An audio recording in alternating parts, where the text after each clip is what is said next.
syndrome. As he's my miracle child, he was born um, at 3 pounds 3 ounces, and with a hole in his heart. He hasn't had to have anything, done with that hole in his heart. Just get checked up on. He is very active child, very engaging. Yet at the same time, as much as engaging and outgoing as he is very shy little boy. Um, he likes to be by himself for the most part. He likes to play with with his strings. He has love of music. He can tell you about music that's from anything from secular music to gospel music. He can name any artist at the snap of a finger just by listening to the music. So he's very talented in that regard and very engaging young man. Gia, tell us about your daughter, Isabella. Isabella is 3 years old. Like Belinda, I refer to her as my miracle baby. I had preeclampsia, so as a result, she had to be delivered at 25 week gestation, and she was 1 pound 1 ounce at birth. Because she was born so early, she was not able to breathe on her own. So because of that, she had to be hooked up to an oscillator. We were in the NICU for about 4 months. We were not able to hold her for the first 2 months of her life because she was still so small and she had so many devices hooked up to her. As a result of her being born early and not being able to breathe on her own, she suffered a severe brain injury, which caused her to have multiple disabilities now. She was diagnosed with spastic quadriplegia, cerebral palsy, which means that her joints don't really move connectedly. She's not able to walk just yet. I won't say ever. She's not able to walk yet. She's not able to talk yet. She's not able to. Her vision is not completely there. It's severely kind of impaired. So legally she's been deemed blind, but she is able to see something. So we just don't know yet. She's still very small. Yeah, she's a miracle child. She eats very well. I tell you that. She loves to eat. She's not able to feed herself just yet, but if you give her pizza, pasta, vegetables, snacks, the girl loves to eat. And that's also a huge blessing, because for a long time we were only able to kind of give her pureed foods. To what age, Gia? Up to what age? Up to I would say about 2. Up to up to 2. Like, we could only really give her milk and really pureed foods because she wasn't able to swallow so easily. But now she's able to eat pretty much everything, and if she doesn't want it, she'll just turn her head. Like, she's not able to say, like, no, I don't want it, but she'll move that head like, no, I don't want it. So she's acting like a normal child there. Exactly. Yeah, pretty much. And she also loves music. Yeah, music is a calmer for her too. So okay. Well, I decided to do this just after I saw Belinda's post about Andrew's birthday, and my heart just went out to, just to him, and just thinking about the children. I'm a lifelong educator, retired from public education, teach on the college level now, but before I retired from public education, I had my one experience in a special ed class. And it was interesting for me, because just seeing how, and Charisse can talk a little later, but just seeing how sometimes they are not given the adequate opportunity to actually show what they already know. And it's as if sometimes people say, okay, they're special needs, so let's just put them in a corner somewhere and just have them do whatever. So I was really appalled about that. And I did I started doing some writing about it. But, I just think it's such an important population, and we're not hearing a lot about the support and what's going on with the parents. And Sharice will talk later about the self-care. Um, the Claudia Barrett wrote an article in the California Health Report. She says, pandemic pushes parents of kids with special needs to breaking point. Some parents whom she interviewed, one said they had lost at least 16 therapists. They have two children with special needs. They had lost 16 therapists and just a lot of other services. So Belinda and Gia, what services have you all lost or have services that have been cut? Yes. So for Andrew, all his services he gets at school, but there are some things that I would get from him outside of school, like for instance, speech classes. So prior to COVID, I had enrolled him into Gigi's Playhouse, where he was going to get additional speech classes and additional um, occupational therapy, but mainly the speech classes. And they had already set up a therapist for him. And then with COVID and the shutdown, they decided not to give him that service. They wasn't offering him that service anymore, and that was going to be free because speech classes prior to even COVID, I had signed him up for speech classes, and speech classes before it became part of your benefit plans was very expensive. Can be very very expensive. Private speech classes. With him in school, I noticed that his speech class, he's entitled to, based on his IEP, at least 45 to 30 minutes of sessions with his particular therapist. They've been cut short because his therapists have to attend to so many children throughout the day. So they're probably down to 20 to 15-minute sessions, and then some of the sessions are group sessions. And some of those sessions are not, to me, in my opinion, productive because some of the kids are not as engaged in the session and they're trying to rally the kids together. So I would say that, all the sessions have been cut shorter due to COVID.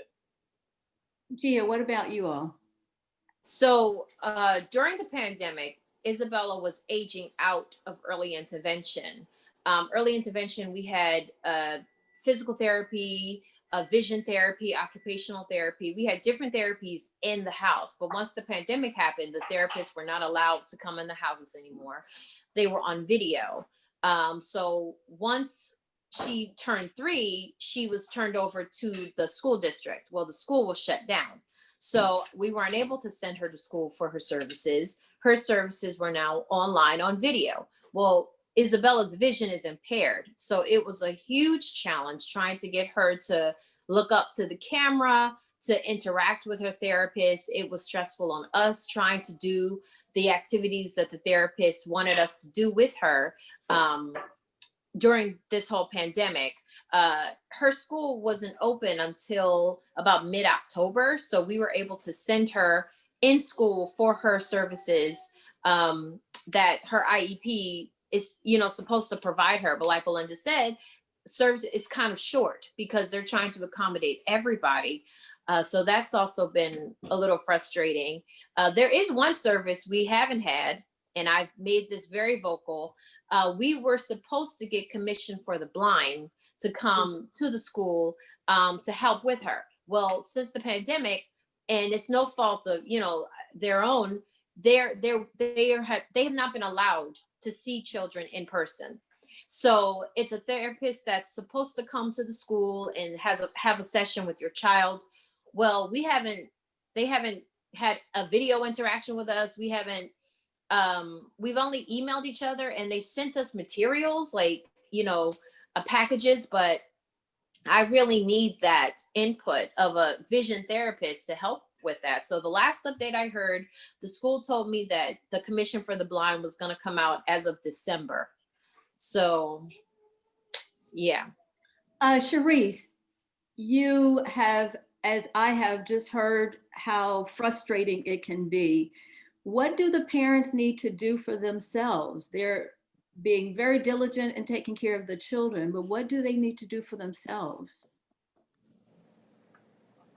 Self-care is so important. We're so busy taking care of others But if we're stressed out, then the children are also stressed out. So I would say one thing we have to make a priority is to do something for yourself. You have to do something. And that might require you to get up early in the morning, earlier than you normally do while the children are still asleep. Or when you put them down for bed at night, that's a time you can start doing something for yourself. It can be reading, journaling, it can be meditation, prayer. It can be, if you like cooking or you want to do a cooking class online, you might want to do that maybe once a week. If you like yoga, there's apps available you can put on your phone for free. So you can do YouTube, but you have to think of something that you can do for yourself. Um, Decompressing is so important. Even if the child sees you stressed out, automatically, even if they don't see it, they can actually feel that something is off, something is wrong. So that's something you want to try to avoid. So we just have to do the best we can to try to include that self-care. It can be walking, exercising, whatever you like to do, but it has to be something that you enjoy doing. So Belinda and Gia, have you all been able to implement any, or let me ask, what kind of self-care have you been able to implement? For me, I I know you're gonna call me a nerd, but one of the biggest things I picked up doing this whole thing is buying stocks, but that's just me. Okay. Mm-hmm. Um, that's my thing for me. Okay. But it relaxes me. I can't go outside, so Mm-hmm. so that's my time for myself, where I get to just relax and do something I want to do. Okay. And Andrew, Andrew's older. He's not as young as Gia's child. Right. So he doesn't require a lot from me at all. He entertains himself. And that was one of the things I said in the post. And our only child spends a lot of time by themselves. So he spends a lot of time entertaining himself. So I get to, I get to decompress a lot easily than probably Gia does because she has little ones. But Yes. I spend time just, either reading, or buying stocks. Gia, have you figured out any way to have some personal time? Yes, it's so funny, Belinda. That is not nerdy at all. Something my husband's mentioned, like, you're shopping at Target, you're going to all these places, you need to invest. So every time you shop, you're investing. So I was like, maybe I need to look into some stocks too. But something I realized that is a decompressor for me is I've always loved perfume. So if I just get a minute, I just go in the room and just pick up my little perfume bottles and just take a minute, just sniffing in. Like that is just something that really relaxes me. And, I also have, 1-year-old son, and he's at that age, where he's exploring. It's interesting. We have one child that's not able to walk, that's not able to crawl and do these things. I have another child that's running around the house. So it's like completely two different perspectives with parenting. But the times I try to go to the bathroom and just have I'm shutting the door. He's not, no, he's learning how to take off, I can't even have privacy in them, Yes. it's just at that age. But I do try to take walks. I got a Me Fit or whatever this thing is. I just try to, get my steps in. That's my relaxing thing. But yeah, I realized perfume is my big thing. Oh, that's okay. That's okay. Cherise, the Mayo Clinic staff in its July 21st, 2020 article headlines as parenting a child with special needs or chronic conditions during the COVID pandemic requires drawing on your strengths and returning to the basics. Is that realistic? Do you think that's realistic to return to the basics? And I definitely think is realistic. I think everyone to a certain degree has went back to the basics, family life.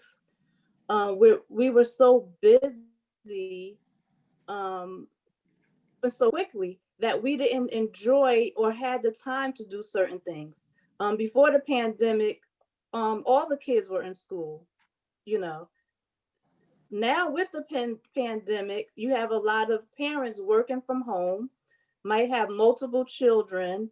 So you have to think of ways to um, handle and deal with all of that. Having a schedule, you know, planning helps. It doesn't mean that everything is going to be perfect, but you have to set reasonable expectations for yourself. You only can do the best that you can. Having a child with special needs requires a lot of patience, and you have to be flexible because today doesn't look like tomorrow. It's basically you're dealing with different situations, different moods, different.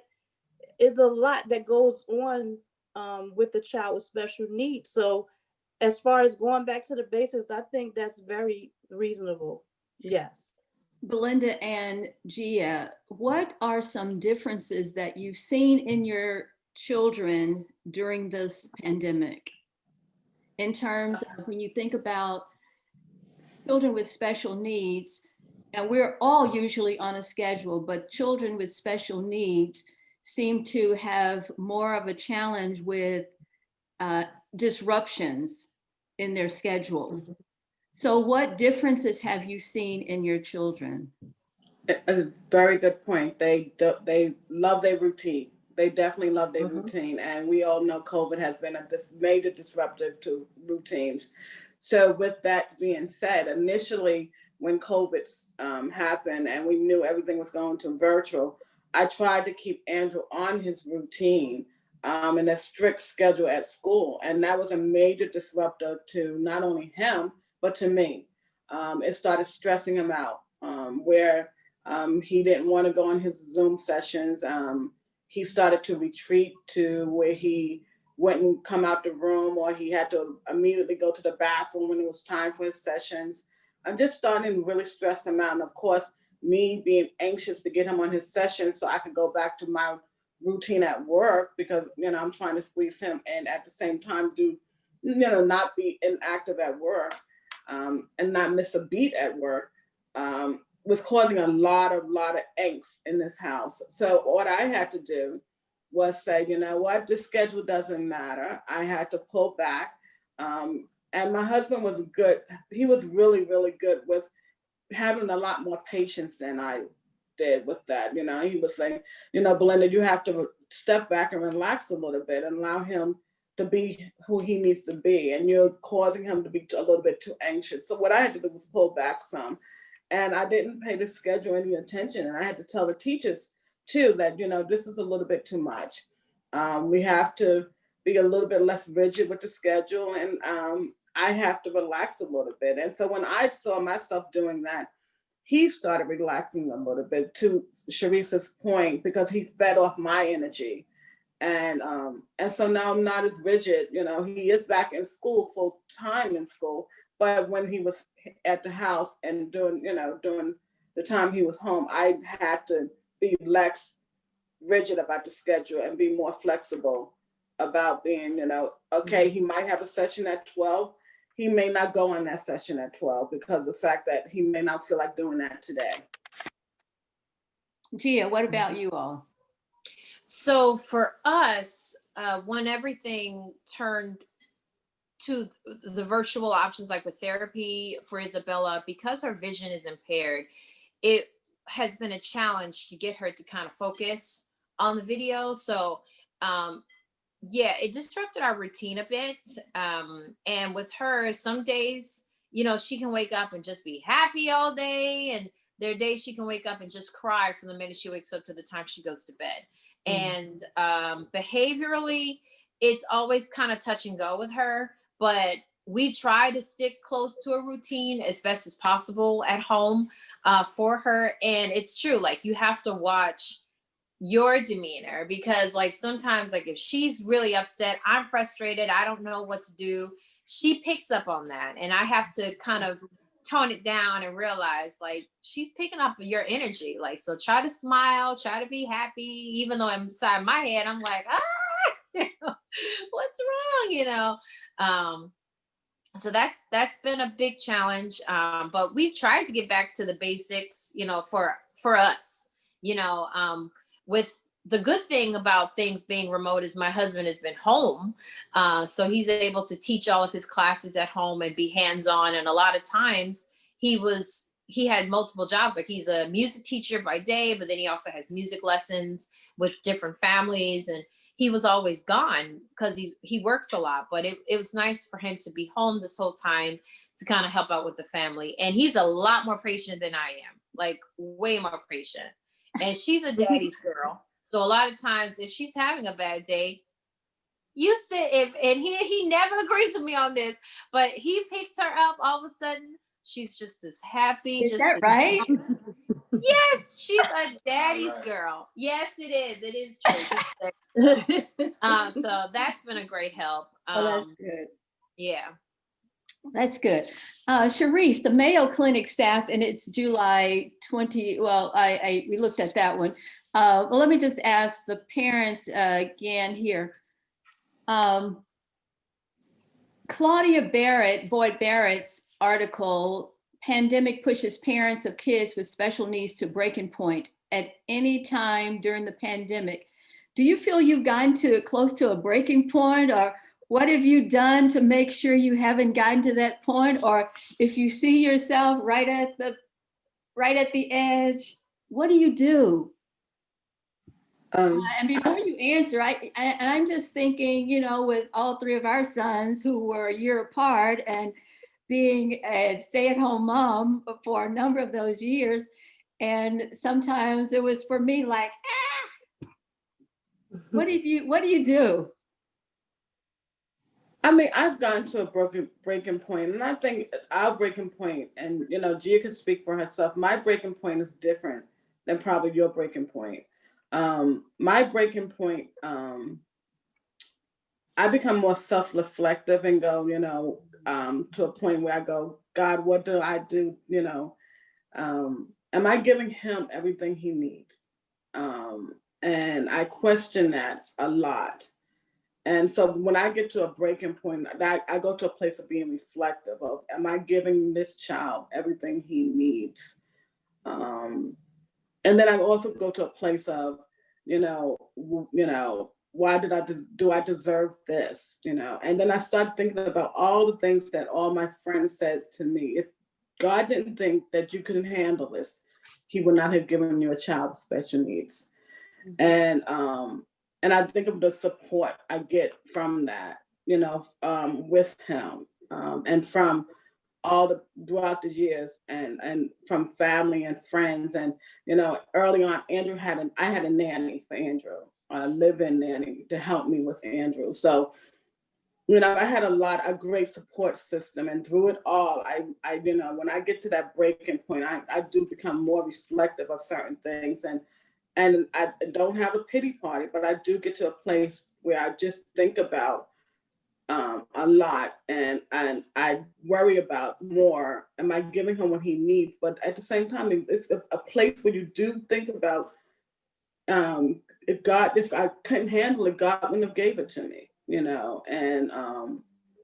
I do have a big support system. So even when you talked about the fact that I posted that post, the support that came after posting the post, and realizing that the universe of people who really love this child is greater than me, it meant a lot, and so that's when your breaking points come, because when you post something like that, that's a breaking point sometimes, and we don't realize it's a breaking point, right, until you post something like that. I'm not a poster, but it's the place where you realize that you do have a support system bigger than who you are. Yeah. I feel like I've reached my breaking point many times.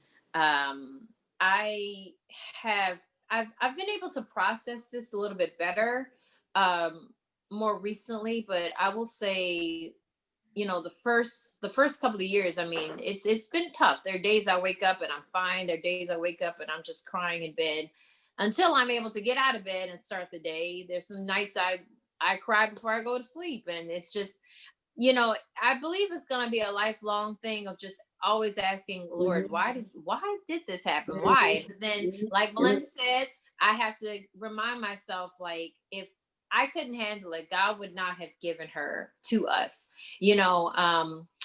I yeah, I feel like I've reached it a few times. There is an organization I found called Mom to Mom, which is a hotline you can call if you ever feel like you are at your breaking point. You maybe feel like something, serious could happen to you or your child if you're not able to get help. I mean, they're a really great organization and they follow up with me. They're moms of different children of special needs, and they call on you to check on you to see how you're doing. And if you ever feel like you're just gonna explode, you can always call on them. Another big support for me has been family. My mother is a nurse, and my husband's mother is a retired nurse, and they both know how to handle a child with special needs. So that's been a big support. I'm working on trying to get in home care, like with a live, like a respite or some type of special care. We don't have any of that. That's also a fight with services. It's unbelievable. She has a list of disabilities, but you would be so surprised how hard it is for us to get in service medical care. But that's another thing. But yeah, I will say, and I can't leave this out, if it had not been for the grace of God through this process, I honestly, I don't know where I'd be, literally. And I have to keep reminding myself of the different miracles that happen in the Bible. There are people Right.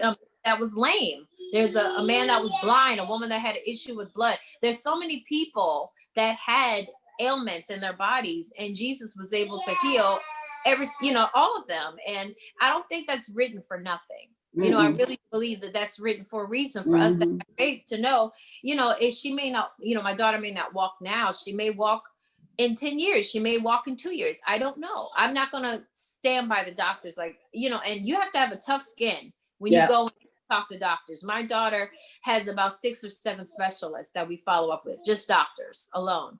And I met with one recently, and the doctor was like, oh, well, she's 3.5. Listen, if she's not walking by 4, and in our cases, most of the time they're not going to walk. So just, if and I really had to not break down. And I'm just like, but in my mind, it's like, that's what you say, but I know what God says. So even if she's not walking by 4, we're going to see what God does for her. Mhm. I'm not going to stand by everything you're saying as a specialist.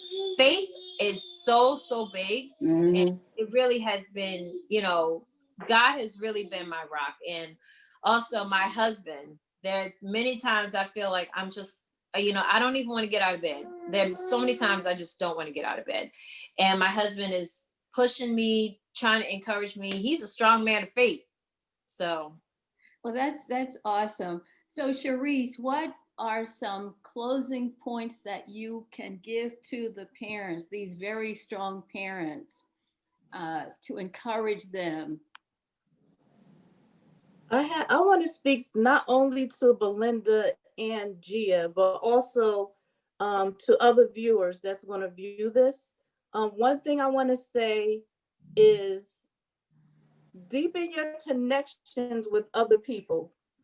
A lot of times we keep things to ourselves until we get to the point that we just can't take it anymore. I would say don't seclude yourself. Be vocal about it. It can be a family member, a friend, someone, but don't hesitate to reach out to someone, even if it's that one, just one person, just to vent and talk about it. Um, form a or get a part of a support group, like Gia said, mom to mom organizations. I think so, just having support, another person that understands what you're going through helps. So I would say don't seclude yourself and get a part of some kind of group. I would say also, if you have someone, a caregiver, it can be a grandparent, a neighbor, a friend, maybe they will be willing to maybe come over once a week for a couple hours just to give you a break.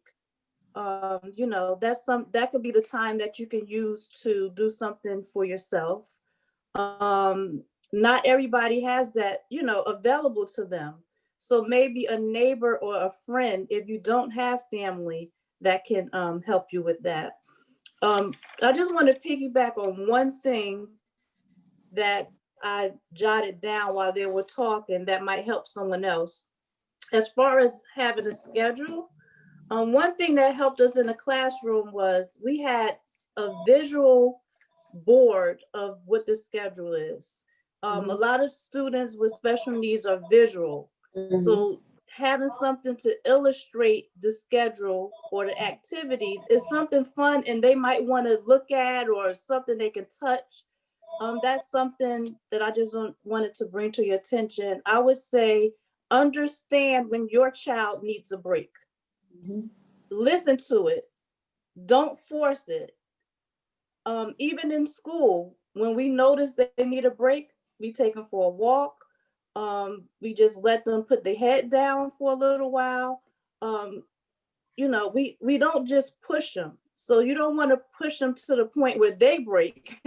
So the best thing to do is just to be mindful of when they need a break, because it's a lot being in a pandemic. It's a lot.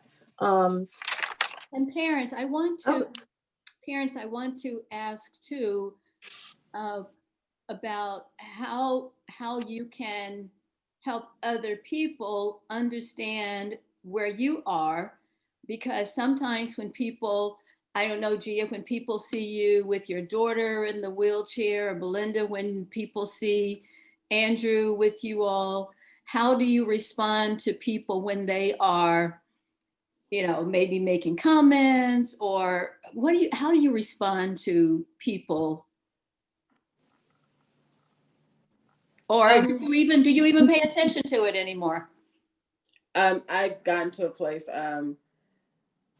Andrew's very, you guys seen Andrew. Well, Yes. you've seen Andrew. Yes. Andrew. So Andrew's, I think adults respond to Andrew better than kids do, and which is interesting. So I think parents need to do a better job teaching their children how to accept children who are different than us. And it's interesting because we have a conversation with our children about, um, white versus black, but we never have a conversation with our children about how to treat children who are different from us. And I think more conversations should be had, and teach our children how to respond to children who are different. And I'm serious. And I think that should be going on more in the homes, because children react to children. Our children naturally respond to children. They treat each other the same. So the learned behavior of to treat a child who's different, that's a learned behavior, right? So I think we have to do a better job of teaching our children how to respond differently to children who are different, so that they don't feel isolated. And I think that's harder for me. I think a lot of my emotion comes from how children respond to Andrew, as opposed to adults treat him fine. It's the children how, so it's hard to overlook that, but I know that's because they haven't been taught how to respond to him. That's interesting. So Andrew is an only child, but Gia, you and Jonathan have the 15-month-old son as well. So how are they interacting? How is he interacting with your daughter? Oh, he loves her. It's so interesting. He has he's still little. He doesn't understand. He hugs her. He runs up and hugs her, even if she's not able to hug him back. He doesn't care. It's funny. He tries to climb into her bed and play with her. And sometimes when we're out, he's trying to push her chair, and I'm like, no, you can't push her chair. And I've heard that. Some parents tell me, oh, he's gonna be your little helper. Yeah. And sometimes that is the case, you know, where you have there's a sibling and they grow up wanting to be like, you know, the big helper. For me, I'm still working on how I react when I'm out with her. You know, I try to not get offended. I try to really not get offended. Some people have been okay, you know, and some people, they just don't know what to say. And, you know, it's just, I think people just really need to be educated. A lot of times, like, you know, because Isabella is not able to talk for herself, when she makes sounds, they tend to be sometimes very loud, and she can't control, you know, her sound. So it might be like, you know, just like really loud and long. And if we're at the mall or if we're in the store, you know, sometimes people will look and stare. Sometimes you can tell like people are really trying to concentrate and like talk to you, but not like focus on her. And, you know, it's true. Like when you see other kids, sometimes, you know, the kids, they just don't understand. They just don't know. Like I remember one time I was with her, and at the time, I didn't even mention this. Yeah, she had to wear a helmet to kind of shape her head because her head was very flat from not being able to roll for a long time. So that made her head very flat. So she had to wear a helmet. And I remember one time we were in the mall, she had a helmet on, and a little girl just walked up and she was like, "What's wrong with her? Like, Daddy, what's wrong with her?" And I got really offended. There's nothing wrong with her. And I'm like, this is a little girl, like, don't snap at the little girl. She doesn't understand, you know. And I'm like, Lord, please forgive me. Like, and the dad is like, there's nothing wrong. You know, she's fine, honey. She's fine. Just trying to like scurry her away. And I'm like, no, I have to find a better way. Well, and Belinda mentioned how there needs to be some education in the area. And as you all are talking, I'm probably older than all of you, but Linda might be my age. but, but at any rate, you know, I'm saying I'm applauding you, but you're probably saying there's no need to. The reason I'm saying it is because Linda being a nurse, you know, 50, 60 years ago, and it still might be happening. Parents with children who had special needs, some of those children were never ever seen in the family. They were deliberately put away someplace. And sometimes relatives didn't even know that they had had a child with a special need.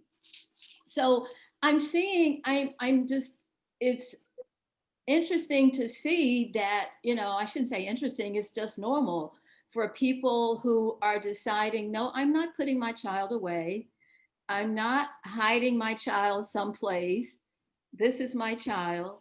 So I really appreciate you all being so open and honest about this. As I said earlier, I just have not heard, and I still have not heard anything about the support for parents who are taking care of children who have special needs. As I said, the most recent article that I found was from August, and maybe I didn't look deep enough, but I really have not. And I just think there needs to be more information about it. And Gia, you mentioned the number of doctors.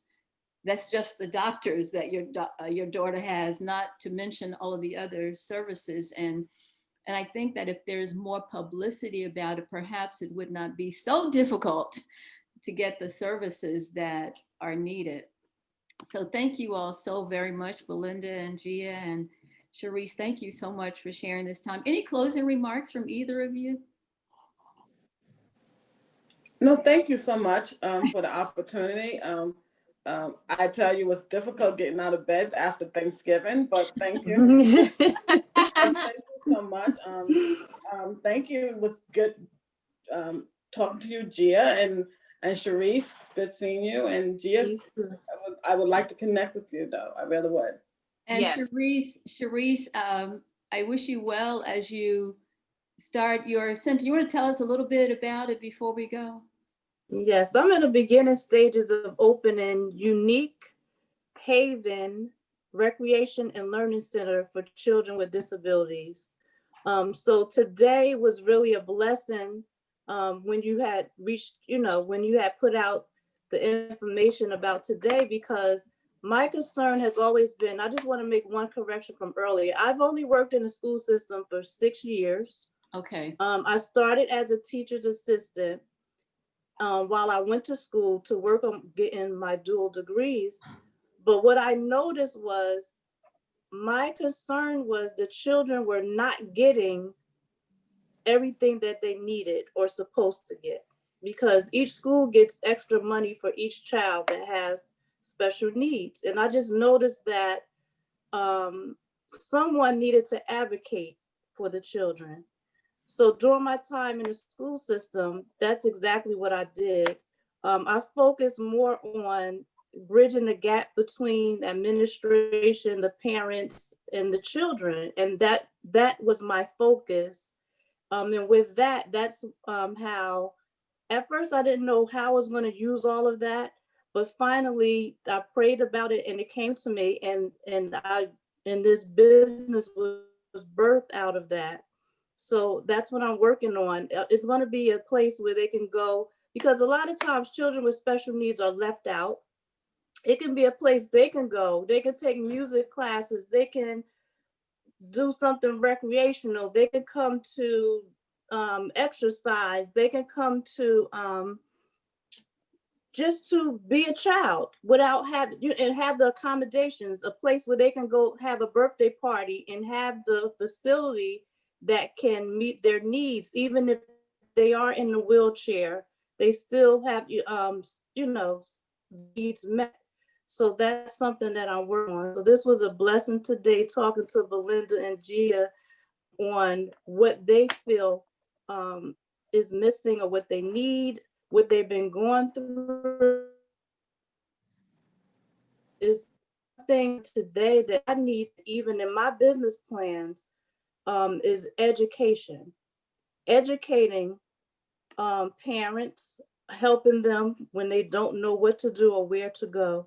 And also a piece of it I learned today that's very important that Belinda said was educating children, because the center is open for anyone, but I'm gearing it towards children with the special needs, because a lot of times they're not accommodated for. And So I sometimes just thank you for the opportunity today. you're welcome. And sometimes the children just don't know what to do, what to say. And as Gia or Belinda mentioned, sometimes the parents just don't know what to say. But thank you all so much. I am really excited about your children's growth and development. And Sharice, that center, do you have a projected date yet? Next year, but I don't have a date yet. I'm looking for a location. Well, thank you all so much. And as I said, this session is recorded. Feel free to share it on your social media outlets, wherever that might be. And I'm going to do the same. So thank you all so much and have a great day. I look to hear from you all sometime in the future to hear more about Andrew and Isabella. All right, thank you so much. Thank you. Thank you. Thank you for having me. All Thank right, you. Bye-bye. Bye. Andrew's Hi, here. Andrew. Hi, Andrew. All right, talk to you later. Okay. Bye.